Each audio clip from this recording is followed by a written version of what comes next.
我哋寫翻個 frequency 先啦，六呢個係六、12、9同埋3嚟嘅。然後我哋會用咧嗰個 cast mark 去做嘅。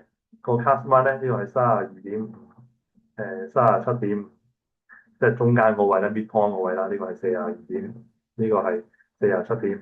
咁所以個 mean 咧就會係首先睇下 total 人數啦，total 就30人啦。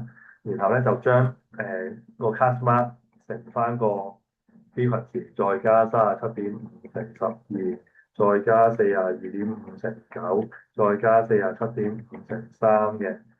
好，咁我哋呢個一次過篤機啦，32.5乘6加37.5乘12加42.5乘9加47.5乘3，除翻30，咁啊計到係39嘅。咁所以答案咧就係呢一個嘅 C for cat，C for cat。